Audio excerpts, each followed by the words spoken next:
Watching Bishop in the little tunnel, just like, fuck that. Yeah, the most claustrophobic camera angle ever. And, like, the way he just kind of, like, shimmies his way through, like, looks like so practiced. And that makes me feel worse that he's done that probably in a bunch of takes to get good at just worming his way through, but couldn't have done it. That's the thing is, like, I'm not, like, a claustrophobic dude, but there are certain things I see where I'm like, that's not okay, man. Yeah.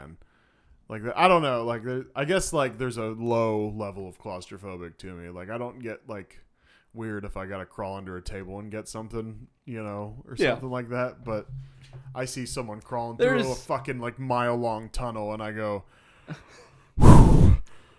no, dude, you can't do that. Yeah. I think everyone probably has, like, a reasonable amount of claustrophobia, probably just in that, like, self-preservation part of their mind where it's like, I could get stuck in that. I totally could. Yeah. So the same thing with movies what if it's, like, a little smaller here, and then all of a sudden you're like, how do I call for help? Yeah, I don't know if you knew this or not, but metal warps and moves when under different temperatures and stuff. So and there's definitely a possibility. There's a nuclear event happening not too far from here. Yeah. So, like, it might do a little something. And not to mention, you just have to pray there is not a turn that's tight enough that you can't contort your body around. I mean, granted, he is a synth, so he would have had the best chance of survival on, maybe breaking some shit inside of him to fold through, but... fuck it. Yeah. Just, like, spine crush. How did you feel about Ripley's synth racism in this when she was interacting with Bishop? I feel a little less strongly now that you said it was synth racism. Because, that I look like a piece of shit where I'm like, yeah, it was justified. I mean, look, if there's ever machines, like, I'm not going to feel great about them either if there's incidents. Until there's an incident, I'm probably going to be pretty cool about them. Yeah. But then when there's because it's not like people are certain ways because, of the circumstances that have happened to them, and you got to give them chances, and you get to know a person, and even though they might think a certain way, once you get to know them, and then you two have a rapport, and then things are different between you two, that's how you have to, try to break, racism overall, right? Is, getting to know people. Yeah. In AI, if the fucking, the wiring goes wrong or something, whatever the fuck happened with Ash in the first one, there's no talking him back out of like, hey man, stop. No, you're hurting me. Something's wrong. You're not supposed to harm humans. Oh fuck. Oh God. Okay. Anybody? No. Okay. This is how I die. You could maybe talk a human out of choking you, Sure. I don't know.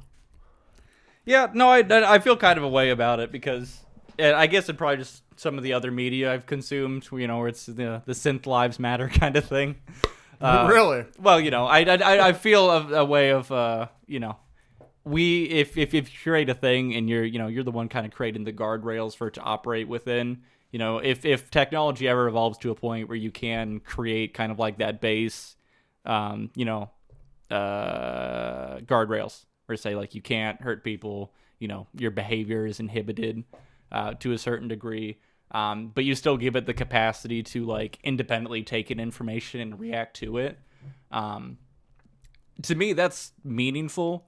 I mean, a lot of the like kind of AI technology we have now is much more of a like we tell you how to think kind of thing. It can still take in information and then decide things based off that information. But there's just so much of a rule book attached to that type of thing. Yeah. So like definitely not speaking in anything that's like possible now or probably even in our realm of what could actually happen. But, if technology ever magically evolved to where you can get a thing that can, just as independently build those relationships, take in information, make those judgment calls kind of thing, I think that's meaningful and we should respect whatever type of entity gets to feel bad about things. But does it feel bad? Like, does Bishop have feelings, or is he just is he built to be able to simulate said feelings. Yeah. Well, again, that goes to us where we assume the technology, right? We don't know, kind of what the base ground of like what it's like capable of developing or feeling.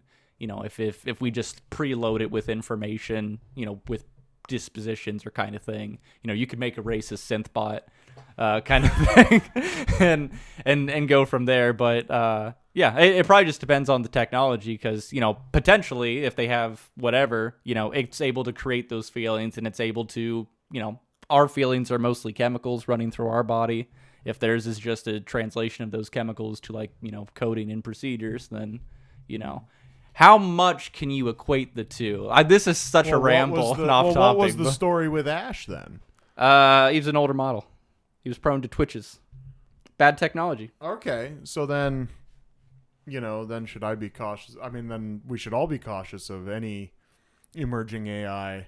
Oh, sure. Until we're like way down the road, right? Yeah. Because we have our. Well, that's the thing, it's glitchy, whatever. Yeah. You have to be cautious with the technology until you trust the technology enough, and I mean that's going to be earned through utilizing it. If you look at us using AI in any kind of like industry right now, there's benefits to it, but without like kind of like manual checks and balances involved, if you put like an AI bot in charge of your Twitter, you're probably going to get banned in a couple of days just with how you can poison it with information to make it react and say and do different things. So it just depends on how the technology develops. But yeah, you'd be overly cautious before you trust it blindly. But there'd have to be the history of that. Skynet? Well, Skynet wants to rule the world and kill us all. So, good luck. Remember how it started though? Yeah. It puts them in charge and then, to protect human beings, and then they figure out human beings are the biggest guardrails. Biggest threat to themselves, and then human beings try to shut it down, and then now like it's self-preservation, right? Yeah. What's to say the computer can't get so smart that it overrules those guardrails and go, well, the humans put this in place and I'm smarter than the humans. Well, there you go. And then you try to unplug it, and then Skynet, fucking nuclear bombs everywhere, and we're done. Yeah. I've got so many thoughts. This could be a whole conversation. I mean, it is a podcast made for talking. It is a podcast made for talking. So, like, I'm kind of running away with this to, if we start synthetically making people, if we just take, and create, life from nothing or from just ingredients, we start stapling shit together and we get people out of it.